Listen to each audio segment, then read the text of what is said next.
Good morning, everybody. Yeah, good morning. We do apologize. We're day late. Yeah, it's my fault completely on this one. Heck, getting old sucks. Yeah, that indigestion, man. Yeah, we've talked about it before on here. We were, I guess, we were planning on recording Wednesday night, kind of more our typical. And I woke up Wednesday morning, and I just couldn't get over it. I felt, and for a while I was afraid because I had both my kids were sick last week. Yeah, I was like, man, I'm coming down with that. But I'm well at this point. I feel very confident saying it was just indigestion. yeah, man. Indigestion. Well, like we were saying, there's just no rhyme or reason to it hardly. It wipes you out. And then I was kind of telling you before we started recording. Then I was needing to cut up some firewood, and Wednesday was my day off, and so I was wearing it out doing that, and I knew I'm probably overdoing it. And when I got done doing that, I finished it, and I sat down, and I was just like, I am zapped. Yeah. And part of that was the fact that I'd eaten nothing all day because I felt my stomach felt so terrible. But anyway, I'm 100% this morning. There you go, man. Yeah. What do you burn? Does y'all's fireplace burn real wood? No, or is it either? It's kind of comical, and I can go into it. So we're going on a hunting trip. Yeah. And we're going to camp out, do the kind of the backcountry thing. And where we're going, there's really not a lot of trees or anything. No big timber for sure. Yeah. That's right. We need to take our firewood. Well, and I'll give my dad credit. He kind of mentioned, he's like, I'm not sure if you're supposed to take firewood like across state lines in some of those places.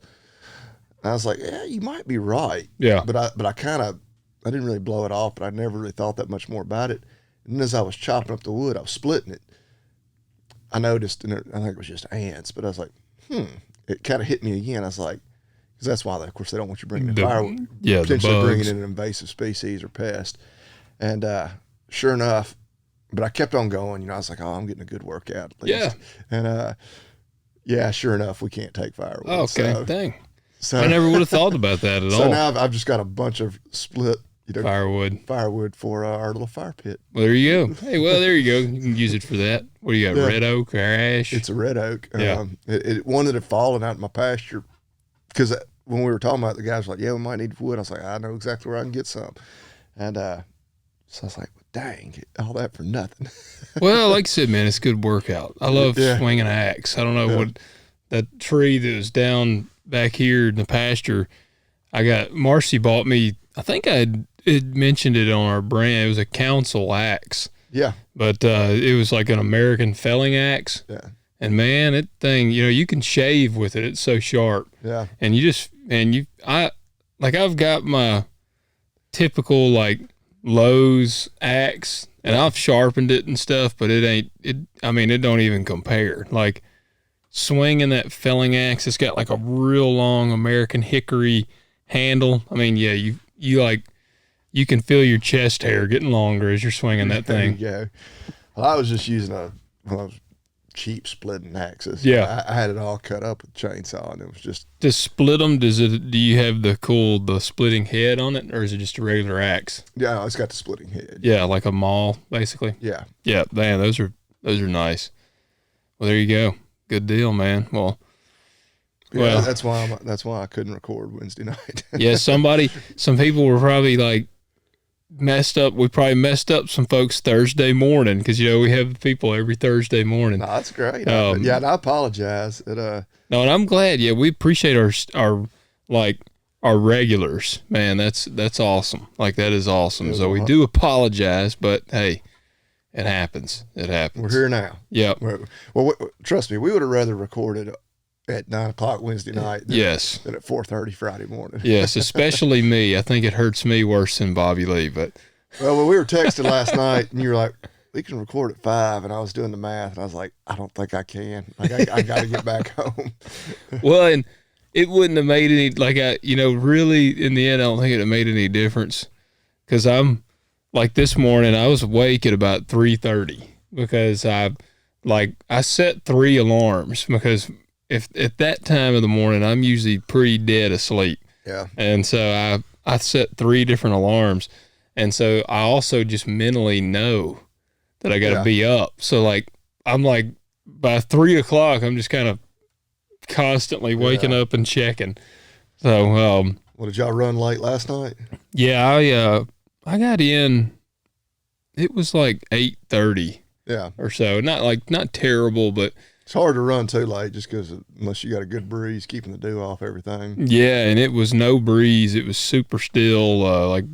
You could just see the air was getting thick to even see through. But yeah, tried to run pretty good. I'm hoping after today, if I can, because it's going to rain tomorrow. Yeah, Saturday I saw, we're basically 100% chance. Yep. So I'm down. I'm hoping by the end of today, I'll be to 200 or less acres to go. Yeah. Hauling, or I guess not even specifically hauling, but being able to get unloaded, still the pinch point. Yeah, but they've been, knock on wood, Hales Point's where we've been going with everything. They've been wide open. They've been able to do pretty good. I mean, they've had issues. I mean, I talked to my dude up there yesterday, and he was like, "We're putting fires out everywhere." I'm like, "How's it going, man? Putting fires out everywhere." And I said, "Y'all gonna be open tomorrow?" "Yeah, we'll be open." Is it still just? I mean, obviously the river hadn't gone up. They're just having trouble getting barges loaded. Yeah, like barges got hung up behind dredgers one day, so they missed. So they couldn't even get barges there. Yeah, that makes sense. Yeah. Yep, they missed it that day, and then and I thought we were going to lose that whole day because they couldn't get. They were like, "Man, we're shut down. We can't get on. We're waiting on barges." And I said, "Dang, you don't think it'll be open all day?" And they're like, "Man, I don't think so." I was like, "Crap!" So I thought we were going to lose that whole day, and I had a little space on the buggy, so I was like, "Well, we'll load the buggy in the combine." And I was cutting, and this was at about 10 o'clock, and guy from Cargill texted me. And he said, we're opening at 2. Yeah. 2 to 7. And he said, we got barge in. We're getting unloaded now. And so I told my driver, and he was like, I'm headed on, so he could get there but before the line. Yeah. So y'all are able to run a lot earlier than I thought. Yeah. Well, I've been pushing it too. Like, the moisture be a little high. Like, I've started with the moisture probably about 14% on the beans. By the time you get into the afternoon. The other day I started, it was like 13.8 to 14 when I started, and when I quit, it was 11 and 10%. Like, it's crazy the difference in a day's time. It averages out where you need it to. And you can tell because when you first start, you don't hear as much like they start actually, they'll bounce off the windshield, like, because you got the reel running, it inevitably is going to knock some out.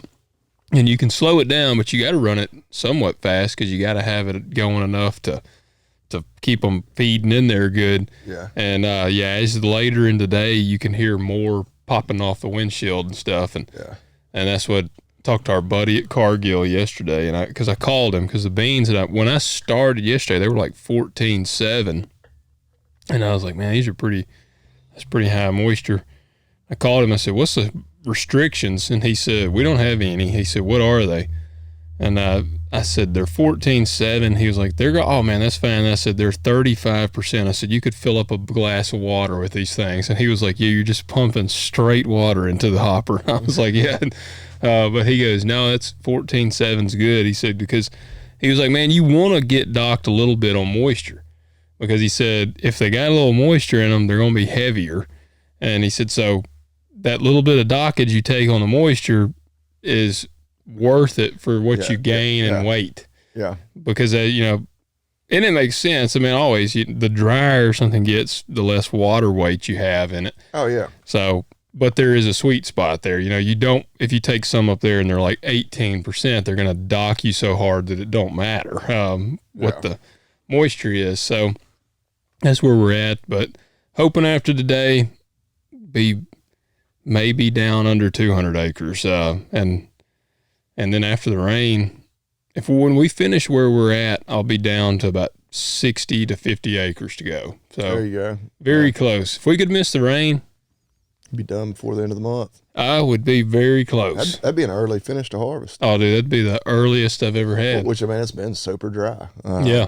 Oh, and you know, I was talking to my driver there yesterday or day before, and you know, I got this Black Pete. I didn't get to run it this year. Don't have a trailer, but I told him, I said that's going to be my goal for next year, to have it running. I mean, it's running, but you know, have it set up to be road ready and have a trailer. Because if I got 2 trucks, if I had 2 trucks in the field and the granaries, we hadn't missed, like, because there was about 2 or 3 days worth of lost time just from stuff like that being loaded up. Yeah, where you were just sitting there, just waiting on trucks. Yeah, like I loaded the buggy and stuff, but that was about it. So if I had 2 trucks and all that, I mean, we'd be done. Yeah, we'd already be done. So, and that would have been, oh man, I badly wanted to be done before November, just because I've never finished harvest that early. Right. So, but there is something before we get into the very interesting Halloween topic. Right. I've got an interesting thing here. So I'll keep it a little vague, but it's kind of tickled me. So there's some farm ground that came up for sealed bid. Did I talk about that on the last episode? No, I don't think so. Because I think as you get into it, I'll tell you. But I think I'm hearing this for the first time. Okay. Well, it's several hundred acres in one block, and it's very, very good ground. Okay. Like, not something happens very often. No, and we don't have just huge tracts of land around here typically. No, but it's over 400 acres in one block. Yeah, that'd be a really big block of ground. Yeah, in one block for around here. Yeah, and it's like, you know, 60 plus bushel beans, 200 plus bushel corn. Like it's upper echelon ground, and I was actually I was watching a city meeting to follow some policy stuff that sounds super boring, but it was irrelevant to something for me. Terrible. Yeah, but it was relevant for me. But when I was watching it, I heard them mention taking sealed bids on the farm ground, and I was like, oh, I didn't even heard. So is it some government owned ground? I guess. Yeah, the city owns it. Okay. I was about to say, why would they be talking about? Okay. Yeah.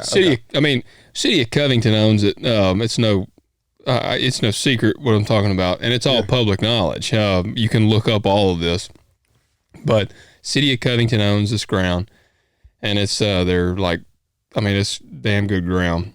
And I was talking to Dad. I told him, I said, I think I'm gonna throw my hat in the ring, and because I'm losing that ground with the solar panels. So I was like, I need to kind of aggressively pick up some more ground for next year. And he said, well, see what you need to bid on it. And so you had to go to this mandatory pre-bid meeting. And that was interesting. We went to that. Me and Dad and Brock all went, because we were riding. I was like, let's just go up there. I got to go to this meeting at like 4. I said, let's go up here. So we went up to that meeting. And there were several guys in there that I knew were going to be throwing some big dollars at it. And so get in there, go through the meeting, and I'm figuring out. And I kind of had done some like investigation to try to figure out what the current rent was. Because I called up there and asked them, and they never just directly told me, which it's public knowledge. Like you're supposed to be able to just if get it's that. A government, yeah. Yep. And so I found out that the bid was $276 an acre, which is big money to rent it. Yeah. $276 an acre. I mean, that's a lot. Now it was irrigated. It's got irrigation on it. And, we found out upon further investigation that the current guy working it owned the pivot that was on it. And somebody asked in that meeting, they were like, what about so somebody put a pivot in on ground they were renting? Yes. I guess they had like some long-term lease or something. You get it's a 3-year lease with the option to re-up for 3 more. So you can work it for 6 years. I would never put a pivot on a farm for 6 years. I was about to say, it sounds like an incredible investment. Yeah. To not be guaranteed any more than 6 years. Well, an old farmer back in the day put the pivot on this place, and then the current guys bought it from that guy. They bought the pivot, which to me is shitty because I don't even know how do you sell something that's permanently attached, which I guess is not Well, permanent. the well is permanent, but yeah, you move the pivot. Yeah, I guess that's right. Yeah. So it's got a well on it forever. Yeah, yeah. But you don't think of them as being moved, but yeah, I guess. Yeah, I know. It's got to be a pain to move them things. They got to take them all apart. But so, anyways, man, I talked to. So I guess the deal would be if somebody else rented it, are they going to come and take down their pivot? That's pretty much what we were told. Well, I guess would it be worth it for them to do that, or would they be willing to sell you the pivot? For so they try to work something out if you were able to. You could probably try, because one of the guys that was in there, he's a pretty large farmer. He asked about that. He said, "What about the pivot that's on there?" And they were like, they said the current farmer will be responsible for removing the pivot from the farm. And he goes, can we work out a deal to where the pivot remains? And they said, that'll be between you and the current farmer. And the current farmer was in the room, and that's kind of where I'm going with this. Yeah, I was about to say, I was like, I'm sure whoever that is was there. Yeah. And he didn't say anything. He just sat there on that. Well, imagine from his angle, he's wanting to be like, play hardball so that. Yeah, he don't want want to run off competition. Well, right? And see, that's where it was crappy, like because it's not worth near as much to somebody else if that pivot's not there. Yeah, it's you're. I would doubt anybody else would put a pivot into that well. No, probably not. It just wouldn't be worth it, like we just said. You're essentially you're bidding. Like me, I was bidding on dry land. Right. And they're bidding on irrigated land. And so maybe that was their angle all along whenever they agreed to buy the pivot. Well, the original, because they figure, well, this ground's worth more to me than anybody else. Yeah, well, they're shady cats. So, because we've got a mutual friend that has had dealings with this crowd. And so I like I said, I crunched numbers, man, and I talked to several different people, and and like I said, I bid more than I ever have on farm ground. But from what I'm looking at, all right, this ice cream ground. It's going to make high yield.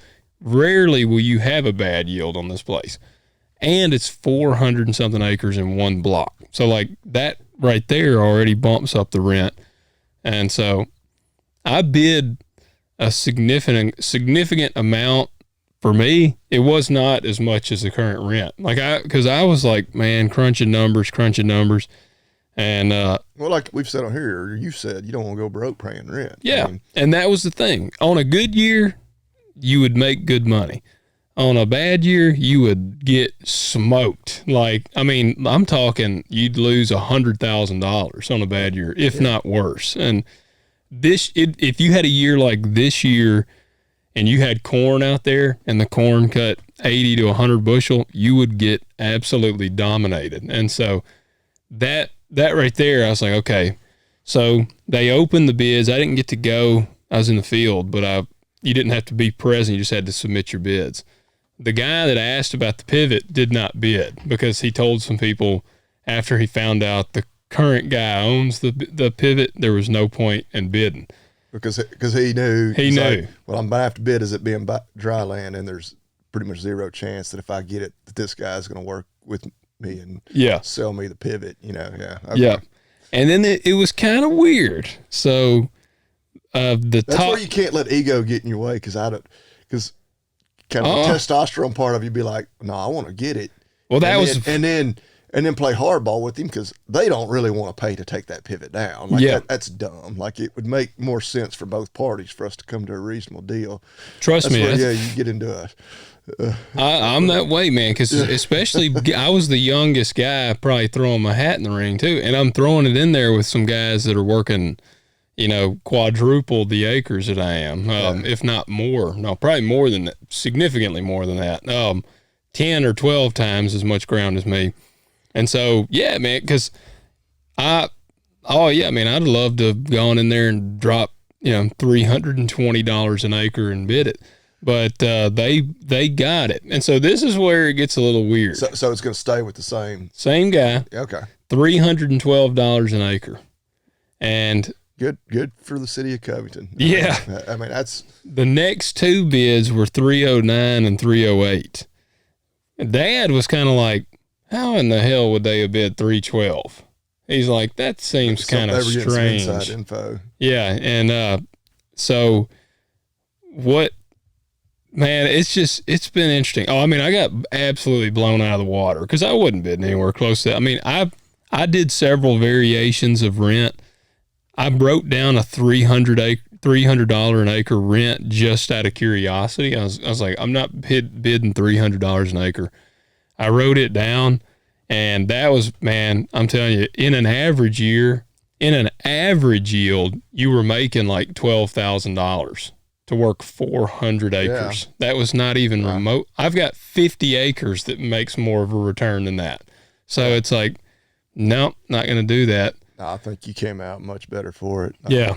It just, And so, but it was interesting. It was interesting. But $312 an acre. So I don't know. You may not want to make an accusation or anything right here publicly, but yeah, I always wonder with deals, because it's supposed to be sealed, where, I mean, obviously the whole goal behind that is you have no idea what anybody else is bidding. Yeah. And so the only way, because I got to think, because even the 308, the 309, which I guess they could talk to each other, and I don't know why you would want to, because you're helping out, but I don't know that them two guys did, but but the thing that, because you had to have your bids dropped off before, if it was 4:00 is when they opened them.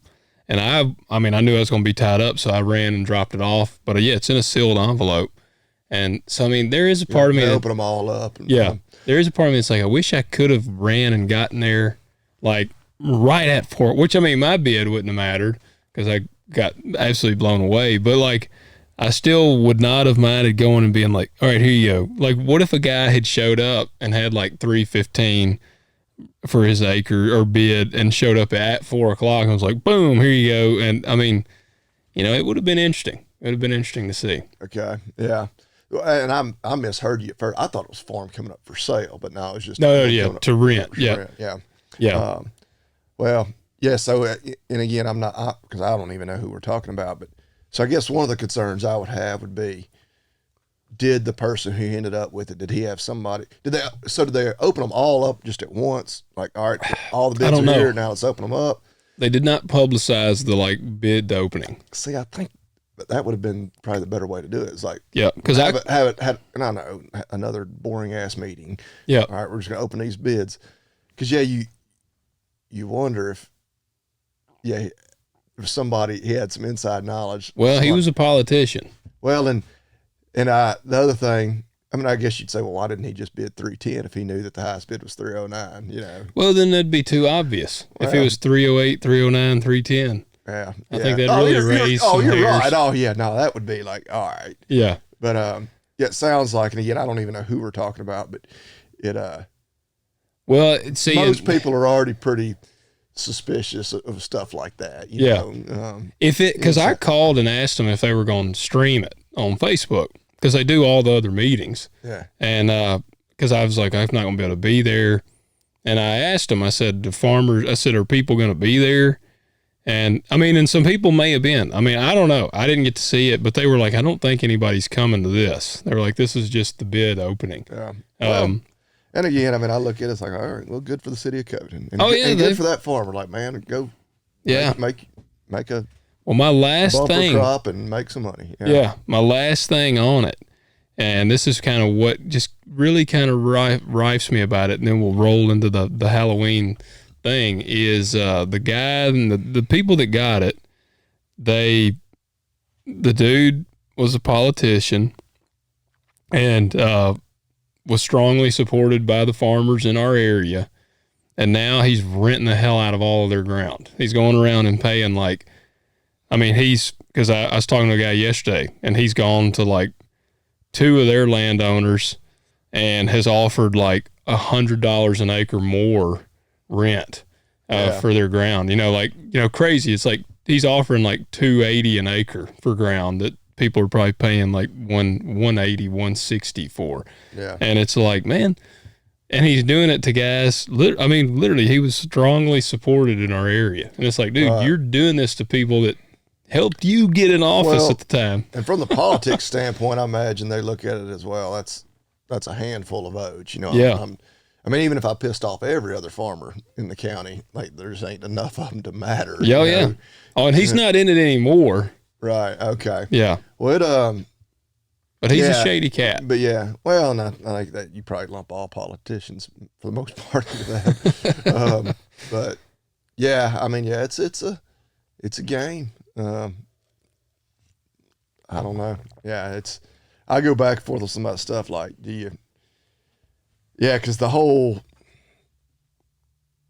I mean, if that's the game you got to play, like, I mean, I wish it wasn't like that. Yeah, I do too. It's Bill Clinton, for anybody wondering. He's come here to farm. Yeah, Logan may not be alive by the time by the time you finish this episode. Yeah. Logan may have committed suicide. Yes, I might have been suicided by the Clintons by the time this airs.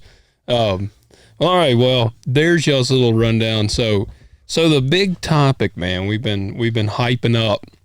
No, we did. So I did not watch that thing because after I talked to you, I was hoping you had a chance to watch it. I went down a different avenue and listened to podcasts on it, especially after I talked to you about it. And I was like, all right, well, I'm going to just stick to this route then. Well, and you had kind of talked me into it. And so, or not taught me into it, but there was a Tucker Carlson special. Which sounds very legit. Right. And that's why I wish you watched it, because I was going to hit on, like, his role in it wasn't what I expected it to be. Well, I'll watch it, but but I want us to talk about it. Right. So it was on, cattle mutilations. Yep. And, which is something like I had heard of, and like heard, like, at least the implications that it was something otherworldly that was doing this to livestock. And it was probably a month ago, you said that Tucker's actually doing an investigative piece into it. And I was like, all right, well, I got to watch. Like, it's in like the National Enquirer. Yeah. That's running this story. Yeah, it's Tucker, man. I mean, and it's on their streaming service, which is kind of a pain in the butt, but you can see. I don't have it. Well, I don't either, and I don't now. You do a free trial for a week, and I watched that episode, and it wasn't 2 minutes later I had my subscription canceled, because I was like, I don't want to forget. A year from now, I realize I've been paying charged $5 a month for a streaming service I'm never going to use. Yeah, but it, I guess just from that angle, or I don't know if that's the best place to start. Like, well, all right, let me open with that story about the sheriff. Okay, because that was what really, I saw that, and so then I was Googling. Well, that's what sucked me in. If it hadn't been for like kind of his role, and be like, all right, now he's a legit dude. Like, if he's looking into this, there's something new. And something. That's how. So we were scheming up for our Halloween stuff, and I saw the little ad for the cattle mutilations with Fox Nation, and I was like, cattle mutilations. That's the name of their streaming service. Fox Nation. Yep. I was surprised. I was like, cattle mutilations, but it showed like a UFO.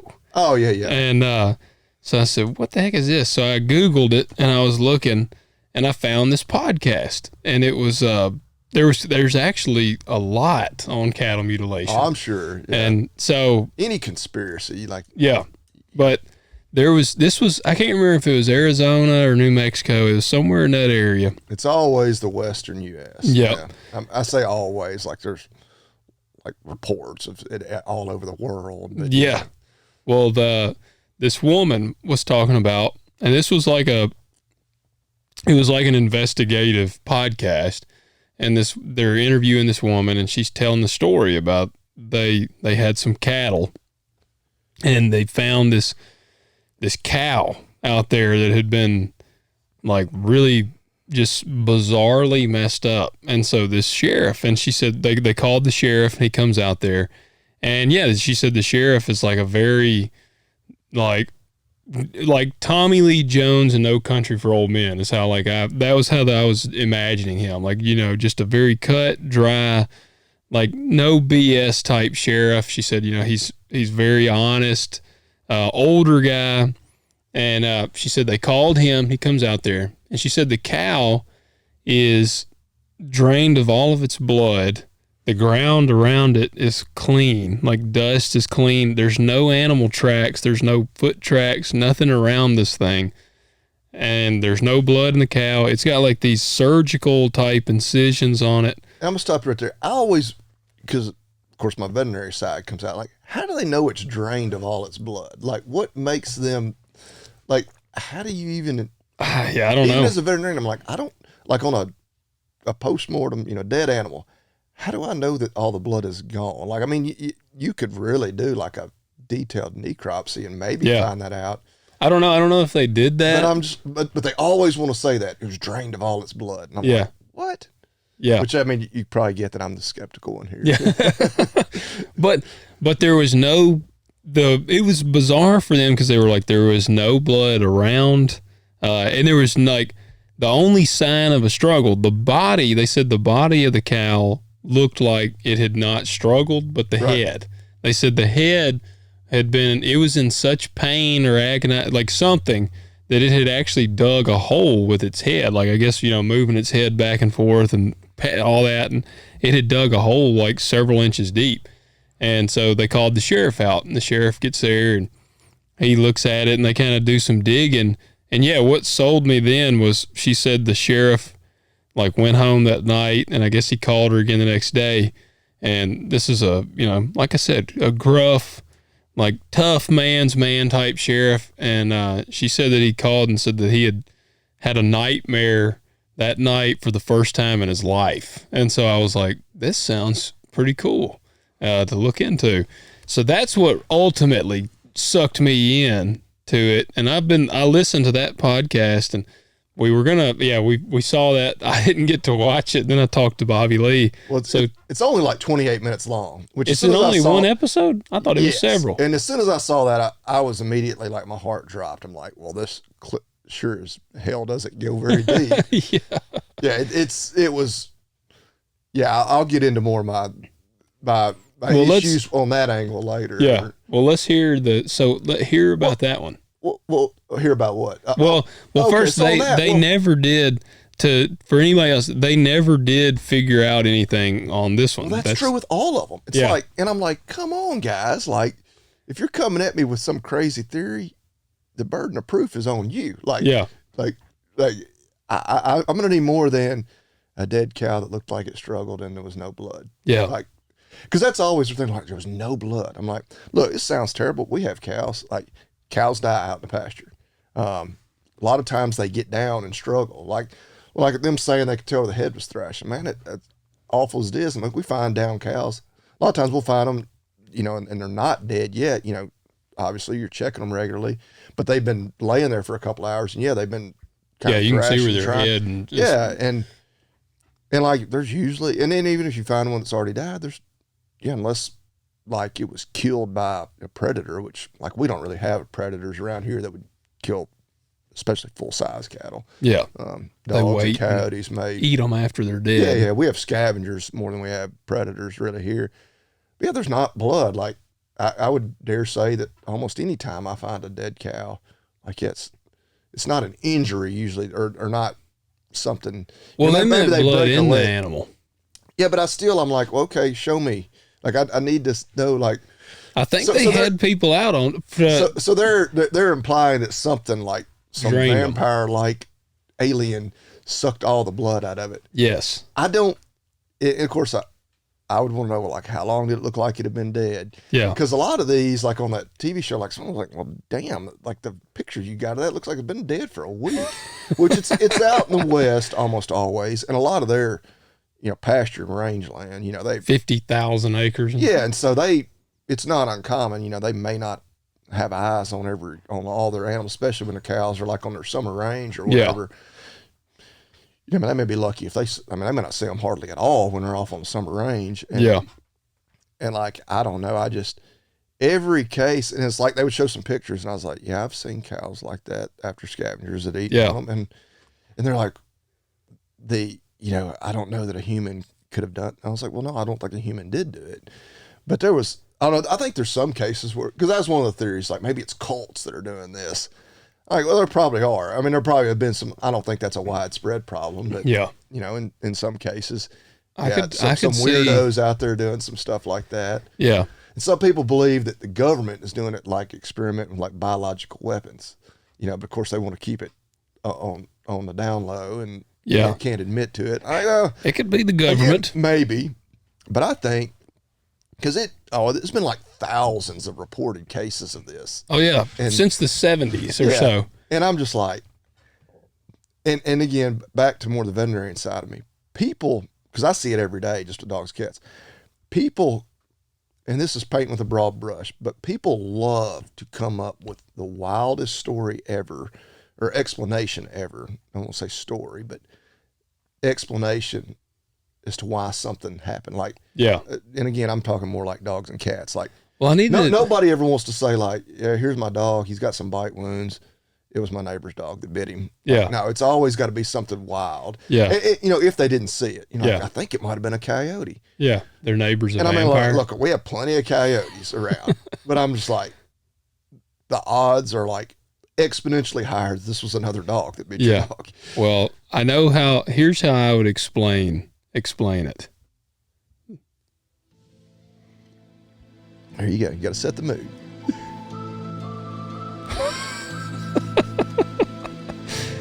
I don't know, man. I don't know. The one I need to tell you or share with you the podcast I listen to, and for people, surely most people know that's the X-Files. That's the alien show. I could not have immediately put it with the X-Files, but now that you say that, yeah. Oh no, it just, which I'm pretty much. I'm actually, I guess it is weird for me to say this, but I'm pretty much on board with aliens at this point. Well, and I feel like the Halloween Scrooge sitting here because I'm like, you're like, bah humbug. Yeah, I'm just like, no. Well, and there's not a vampire out there sucking the blood out of them. Well, and the Tucker thing, when I saw it was only 28 minutes, I was like, oh wow. And like he pretty much just, that is a bummer. Like he pretty much just narrates it. Like he's sure as heck wasn't on site like doing any interviewing of people. So he's not the one on the ground? No, not at all. I got the impression after I watched it, I'm like, they've got this new streaming service, whatever. They need all this content. And I feel like his producer was like, dude, you got to do this. And and it's shock value too. Yeah. Well, and it's the shock value. And then it's like you put his name with it, and that is going to bring in, because he's obviously got a huge audience. Yeah. And even like, I don't watch him regularly because I don't even have either. Cable TV, but I know who he is. Yeah. I think, anything. I like him. Yeah. If he's involved with it, it's got to be legit. And it's like, I feel like, I don't know. And this is me totally speculating. He's kind of like rolls his eyes as producer. He's like, all right, whatever, He may be. Yeah. Because he never comes out in it. And like he poses some questions, I don't remember exact quotes, but he never comes out and says like, I think it was aliens, or I think it was, something supernatural doing this. But yeah, I don't know. I mean, I would say probably you may not want to waste your time watching it, but again, it's only a half hour and it's free as long as you can. Like it's not, but all the people they interviewed in the thing, they just all came off as like, I don't like, not credible. Well, it's just like they came off as like those type of people, like kind of the Randy Quaid in Independence Day vibes. It's like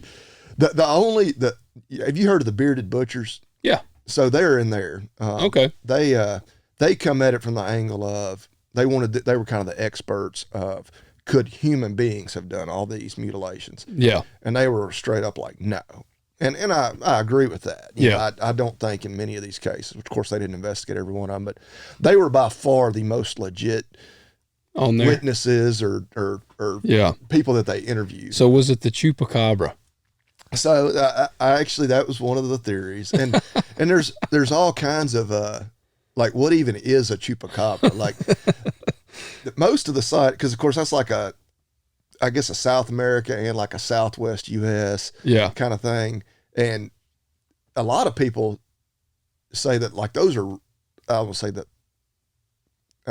real, but like a lot of the sightings where people are like, oh my God, it's like a super mangy, emaciated coyote. Yeah. And those do look like, they look like a horror film. Yeah, they look awful. And so like in that instance, I say, well, yeah, like super mangy, emaciated coyotes absolutely exist. And I think don't they typically attack lambs and sheep? I don't think they mess with cattle that much. So here, like I have long sex, people like not the coyotes, the chupacabra.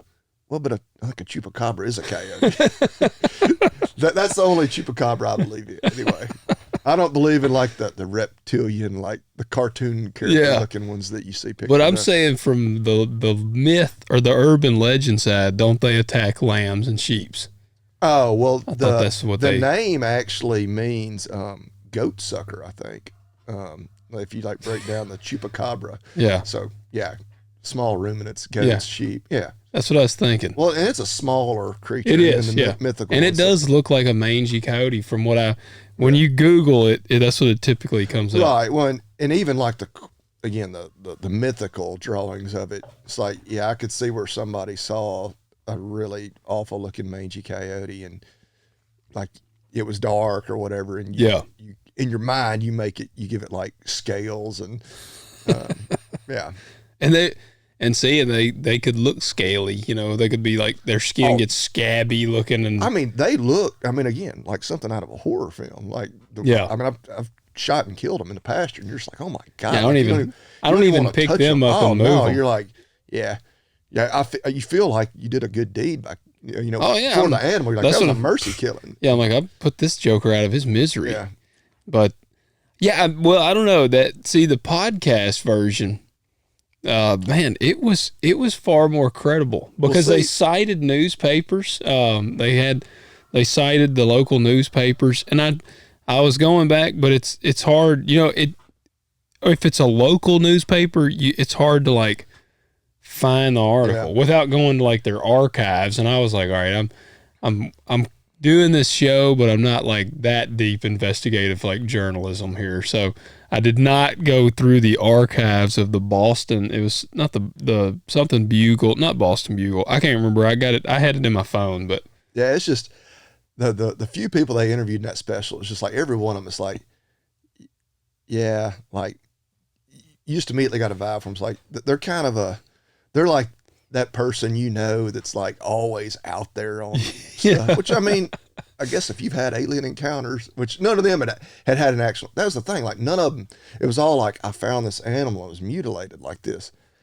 And I'm like, man, maybe I'm just not, I'm gullible. And I just immediately, anytime I find a dead cow because they're always like, the organs are gone. I'm like, that's the first thing scavengers go for. Yeah. Like, but the eyeballs are eating out. Yeah. That's, buzzards, that's the first thing they do. The eyeballs and the assholes the lips. Like I'm like, no, like nothing. Well, this one, that was all that was gone on this one, but it was just the like precise surgical incisions that they were and couldn't explain. Well, like the two bearded butcher guys. Which people aren't familiar with them. They have like 1 million followers. Yeah, they got YouTube, a big time huge. YouTube. They own a custom slaughter facility in I think it's Ohio. But anyway, they're like, no, these cuts and all and this precision with which these muscles and all were removed, like off the jawbone of these animals, were performed by animals that have spent millions of years evolving to do specifically that whenever they find a bigger animal dead. Like, I don't know. I did, and then of course insects and all, they can pick a carcass clean, in some cases. And then they're like, well, then some of them, the scavengers wouldn't even touch it. I'm like, I don't know. Sometimes, I've had dead cows and like, used to, there was a rendering facility here in West Tennessee that would come pick up your dead animals. Dead wagon. Yeah. Yeah.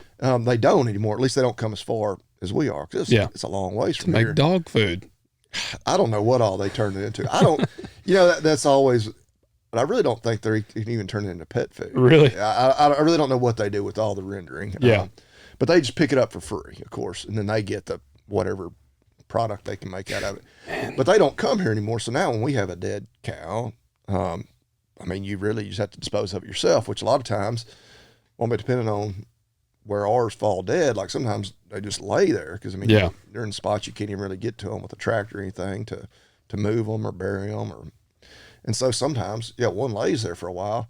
And some of them, they just don't really, because I think, oh gosh, it's not where I would want that cow to be. I was like, well, it'll be nothing but bones here in a few days because of the scavengers. Takes a long time. Sometimes it's not like that. Yeah. Well, and sometimes it is. And it's like, I don't know, I've never once thought to myself, well, they didn't eat that one because the aliens, No, I hadn't either. The aliens, it's the sedatives the aliens gave her. Yeah. That now the scavengers won't eat it. I don't know. I just Well, and seeing again, so this one too, the stuff was the ground was clean around it on all sides. Because I've seen where they'll clean the ground where if a cow gets down on her side, the ground will be clean where her legs are, where she's just kicking her legs. Yeah, where she's been struggling trying to get up. They said it was clean all around with no tracks. So that was just the weird stuff. Yeah, and I don't know what the ground was like. If it's some of those places out west, the ground's like hard, or it is rock. Yeah. I don't know. I was like, I'm going to need more than that. Yeah.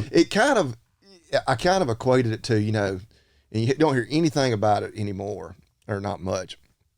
But you go back, 10, 15, 20 years ago, there was stories that we had cougars in West Tennessee, in Tipton County. And it was kind of like those stories, like, okay. And then like there was even articles in our local paper about it. Like they had seen them. And then they'd even found some tracks and had TWRA come out and look at them. And like now, like I'm 1,000% convinced we do not have mountain lions in Tipton County. There are more trail cameras. Oh yeah. And there's not an inch of timber in this county that's not covered with a trail camera. Somebody trying to scout for deer or turkeys, and there's been not one picture. Of anything. That's always been my one thing. Because I have a friend that like firmly believes in Bigfoot. Like he truly believes in Bigfoot. I mean, you got the camera. Mike can see it over there. I've got a Bigfoot search team over there in the corner picture. Well, just got all that. So we're at the ball field last night at a T-ball game. There's a guy there. What's the shirt say? It's a picture of Bigfoot that says, world champion, hide and seek, world champion. I was like, yeah. That's my one thing, man, with Bigfoot is it's like, dude. Well, and part of me is like, probably not real, because by now there's so much technology and ways of getting satellite, everything. But like, okay, let's say he's in some super remote, I mean, where are they supposed to be? Like in like Canada, Alaska, like the mountainous, whatever. Yeah. So are you telling me? Are you telling me that you can't get into this cattle mutilation, but you're a Bigfoot believer? No, I'm not a Bigfoot believer. Is Bobby Lee admitting right now he believes in Bigfoot? But I'm saying you can at least try to say he's so remote. But here's where I would go with that. We're getting ready to go out west to hunt. Yeah, you're going to see Bigfoot.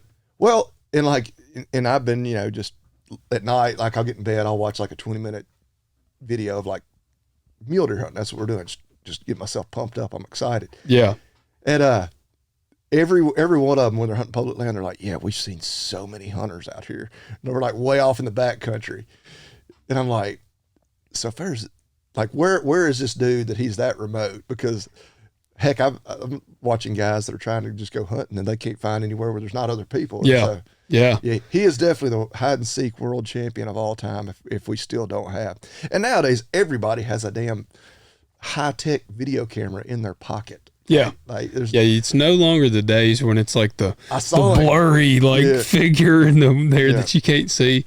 The drones, like all the ways we have to get into remote areas and look, and like we don't have a real. I'm pretty sure that my buddy has been on a Bigfoot documentary. Like he is like 100% a believer. Because I always thought he was kind of joking. And then like I was straight up and he was like, no, dude, he's like, Bigfoot is 100% real. Well, and it goes back to there's things like, do you really believe in this or do you want to believe in this? Yeah. I've said that before with like ghosts and different things. Because I'm on the fence, but that's what people have asked me, and I'm like, I don't know if I really believe or if I just want to believe, because I'm like, it's cool, man. It'd be cool. Well, and this was years ago. I was listening to sports talk radio, and I don't even know how the guy got on the subject. I think he was driving to like an out of town game as a journalist to cover it. So I'm listening to podcast. It's like, think about any decent conspiracy theory. Like if you dive into it deep enough and go down that rabbit hole, you'll convince yourself. Yeah. Like, doesn't matter if it's flat earth or what. Like you can find enough stuff out there to listen to and read about and watch or whatever to convince yourself that by golly, this is real. But I don't know. Yeah, I just that little documentary. I was like, man, these people aren't even credible. Like, yeah, that's a bummer. I had higher expectations, and I don't want to like make fun of their appearance or anything, but it's like they weren't normal people. Like, yeah, that gives us like, yeah, and like one dude had even like written a book, and it's just like, yeah, you're kind of like that guy. Like I feel like people who know him are like, yeah, he's had a screw loose for years. yeah, he hit his head on a rusty nail and ain't been right since. Yeah, something like that. Yeah, man. Yeah, now that's a bummer on there because. Man, again, I keep the podcast. I guess I ought to reference it for anybody if they're like wanting to listen to the podcast. Yeah, I've got I'm going on a long ass road trip next week. You might come back and be like, yeah, it's true. I need some good listening material. The podcast episode that I listened to. It was, and I'm trying to remember what it was called. Let's see. Latest. Where is it? It's hard to find. Okay. No, jump back in. Well, now when I want to find it here, I'm having a hard time finding it. But yeah, I don't know. The veterinary side of me is like, I need more going on here. Yeah, the whole thing of like the blood and like there's no blood. And I was like, well, when a cow just gets sick and dies out in the pasture, there's not. They don't like explode. Like, yeah, there's not like, okay, depending on why, she died, you might have, a little blood out of the nose, afterwards or something like that. But yeah, like there's not, like when they just die of natural causes out in the pasture, it's not typically because they impale themselves on a tree branch and then run around spraying blood everywhere as they bleed out. Like, no, they usually lay down and die. Yeah. Yeah. And there is no blood. And then one, two, like after they die, like the blood clots pretty quickly. It's not like it just, if then, a few hours later, scavengers come along and start eating it. Yeah. There's not going to be just blood running out. Like, no, it's all congealed and contained. So I hate to be the Scrooge on this one, but I was like, dang, I'm just going to be the guy that's just a total denier of the whole basis for our big Halloween finale. Yeah, well, and I can't. I'll have to find that episode and tell you what it is. But so we got about a 20-hour drive, so we'll be looking for all kinds of content. Well, it'd be good to listen to, man, because it was interesting. But and again, the woman cited some different like resources that you could look into. Oh, so there's like back in, like you say, like in the 70s and whatnot, like they were like politicians were calling on like the FBI to investigate. Like they did like some investigations and released some reports, and it was always like, yeah, we can't find any evidence of any, wrongdoing, which I think a lot of people were worried that it was like some ranchers, well, like even the government could be doing it. I even saw, and I think, they mentioned it in there at one point, I guess, I don't know if it's the Bureau of Land Management or whoever, like does some surveys by helicopter. Yeah. And they shut that down because that was one thing. They were like, there was always a helicopter above them. I'm like, well, if it's a helicopter, obviously that's not extraterrestrial. You get all the conspiracy of his government doing something crazy, but they were afraid of ranchers potentially shooting at the helicopters. Thinking it was something. Because it was so, like that theory was running so rampant there at one time that the government was coming in and killing their cattle. And so I got one, so on that, do you ever watch Unsolved Mysteries? No, I mean, I'm familiar with it, but well, they got it. That's an old show, though. It is, but they got it back out. They started putting it out again. Yeah. And the other day I was eating lunch and my driver was gone. He was hauling a load, and so I was loaded up waiting on him to get back, and I'm eating. So I just propped up my phone. I'm like, I need a good 20, 30-minute show to watch. And so I pulled up Netflix and got on there and Unsolved Mysteries. And there was one on these lights in the sky, and I don't remember what area this was in. But now this was credible. Like this was actually, they had audio files, like recordings from the National Weather Service and all this stuff. Man, it was pretty wild. Like, and I was watching, I'm like, how is this episode not more known? And it was, these dudes are, and it's out west, I think, and It's always out west. it is. Those skies must be alien friendly. No, it was over Lake Michigan. That's where it was. It was up north. And because these people reported seeing these lights, and it was like multiple bright lights, and they were in like a weird shape, and then they would move real sporadic and stuff. And the police, they had the actual, I think if I remember right, they had the guy from the police department at the time. He was like the sheriff or did the communications or something. He was on the episode, and they interviewed him, and he's like, we got a ton of phone calls, and they played the audio recordings from that night. And yeah, people are like, man, there is some strange lights in the sky over here. And so he said, so we contacted the National Weather Service with their radar to see if they're like picking up anything. He said he called, and they had the guy that was working that night on the radar thing. And he said, I get a call, and they're like, yeah, we got these strange lights. And he said, I'm like, this sounds stupid as crap. He was like, this ain't.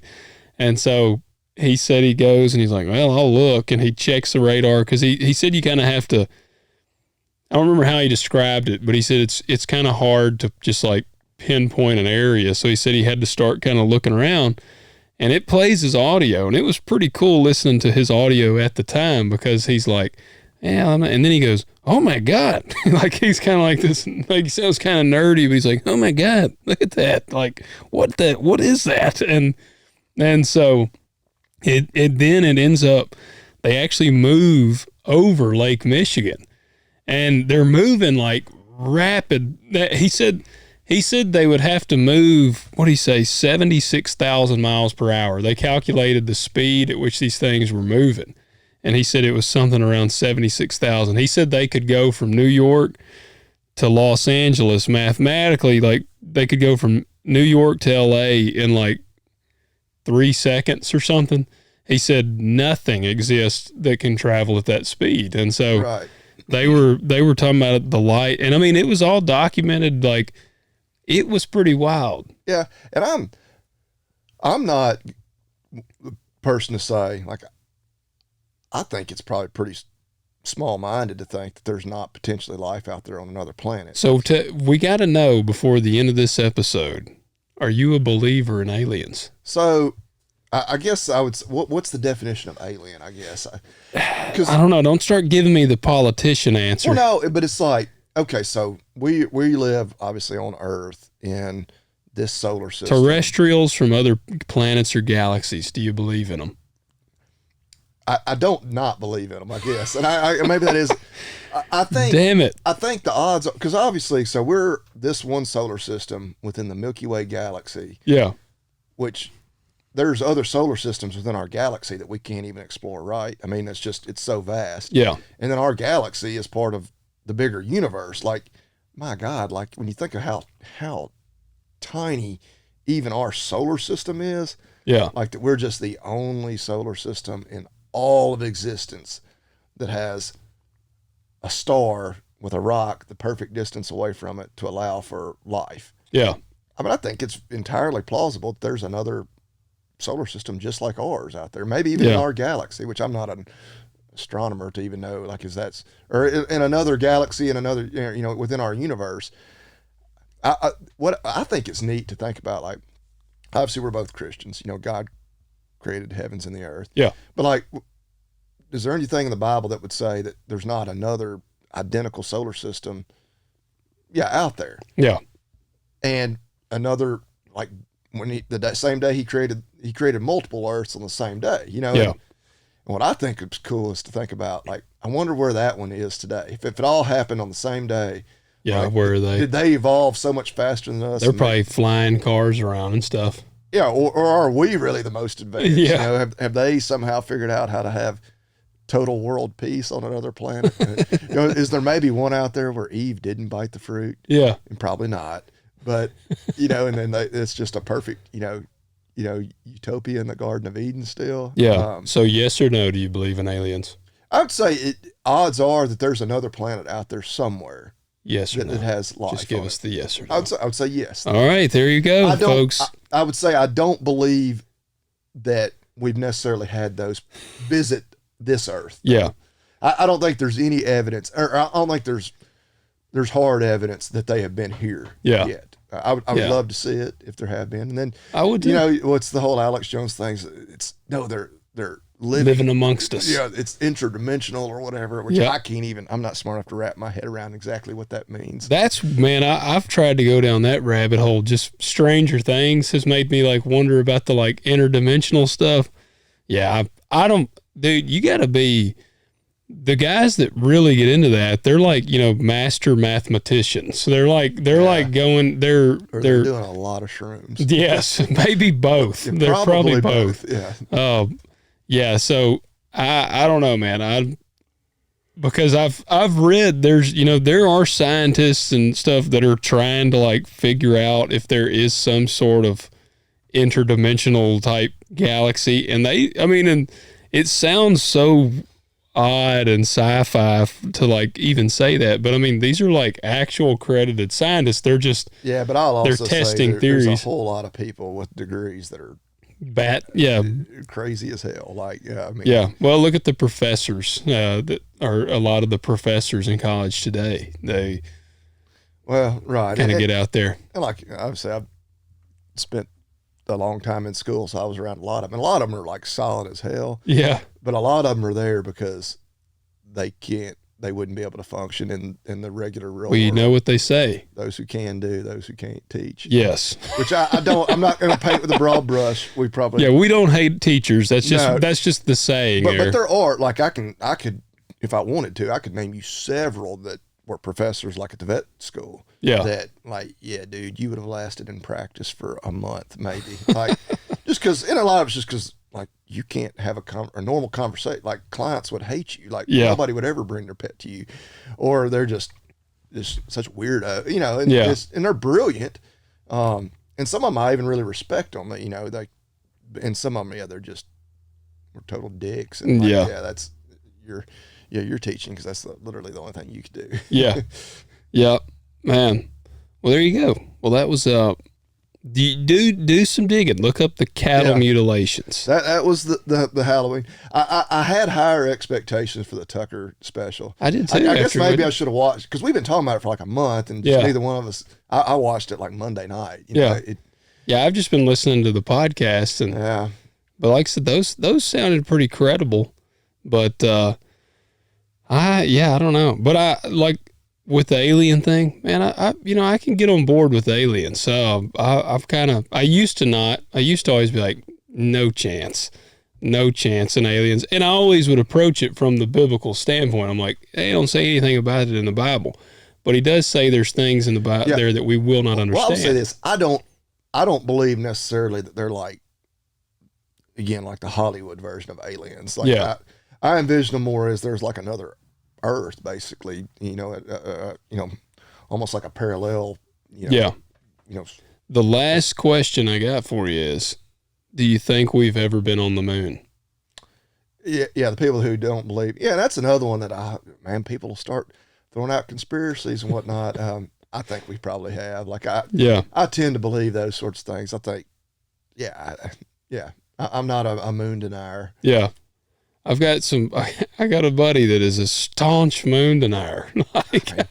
I really I haven't spent enough time thinking about it. I don't know. Well, that's me. I just haven't dedicated, because they've watched real into it. Yeah. I don't want, that would really piss me off. Like if it came out that it was absolutely staged. Awesome. Like, why would our government, lie to us? Which, I mean, you had trouble saying that. Wouldn't be the first nor the last time. So, but it would piss me off from that angle. But it's like, why? Like, I mean, does it really matter to me if we've been to the moon or not? Like, in the grand, it doesn't change my day-to-day life one bit. Like, okay, we hadn't been to the moon.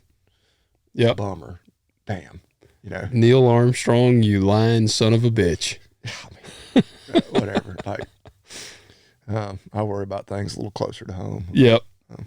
It's 100%.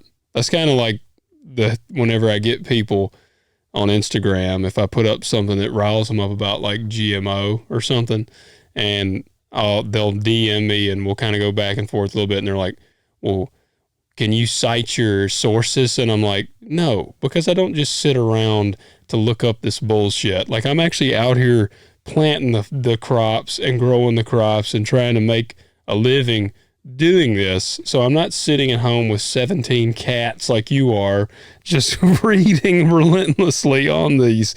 Like, that's where it exhausts me. Yeah.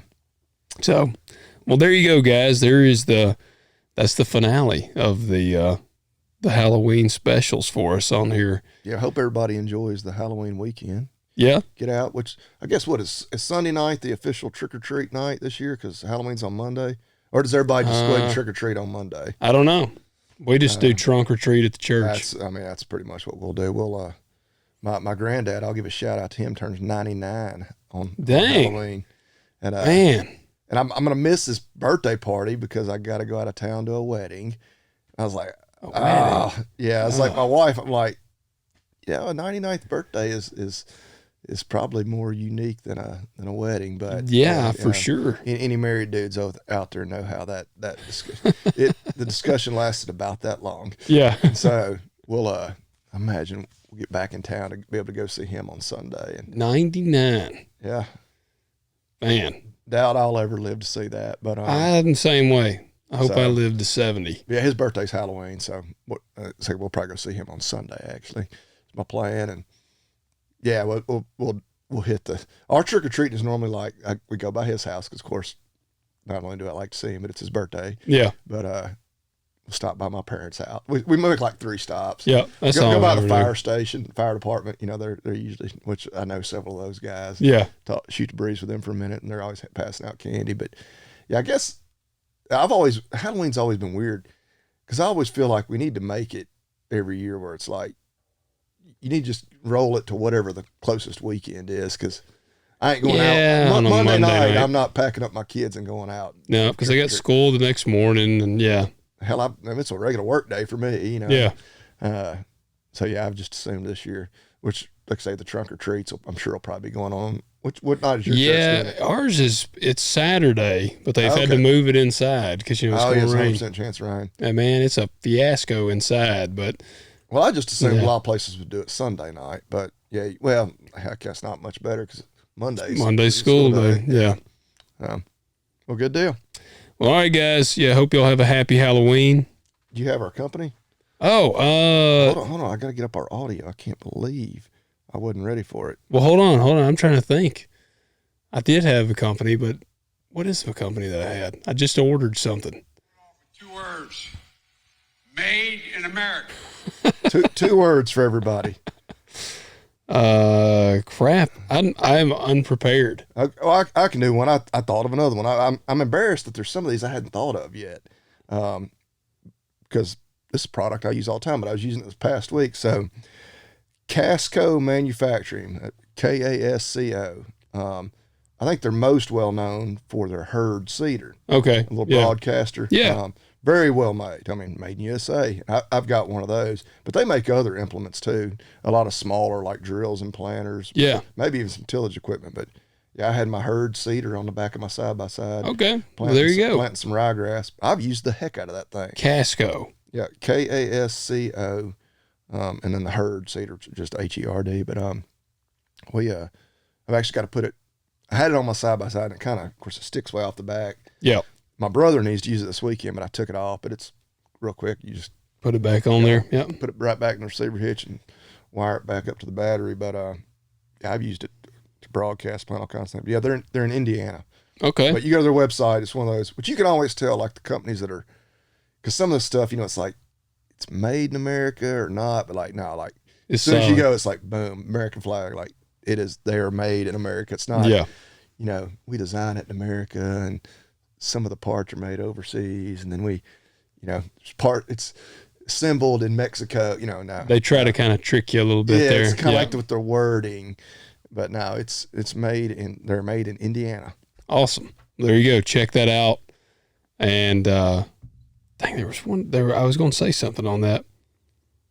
Well, I can't remember now. Slipping my mind here, but that's great, man. And hit that like button. Hit subscribe if you're watching on YouTube.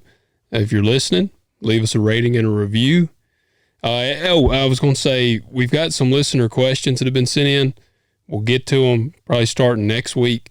But we just, like I said, these were specific episodes for the most part. So yeah, we and I apologize again for being the bah humbug himself, the Scrooge man, just totally denying Halloween. Halloween shouldn't even be a holiday in my mind. Oh man, I love Halloween. I'm just kidding.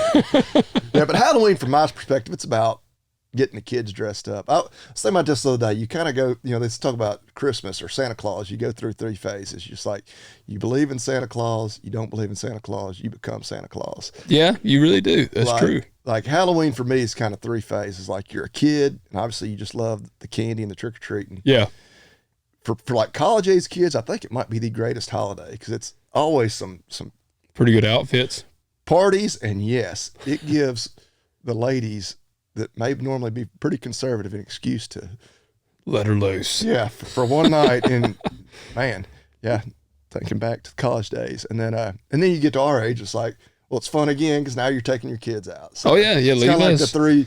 You got the child's view of it, like the 20s view of it, and then the parents' view of it. Yeah. Oh yeah. Levi's a werewolf this year, and it is awesome. I think we're gonna have a dinosaur and a horse, actually. Yeah. We're going with the animal theme. There you go. Well, Levi's kind of an animal. Yeah. Werewolves are real. So, I mean, he's a real animal. I mean, it's not a human, so it'd be an animal. But all right. Y'all take care.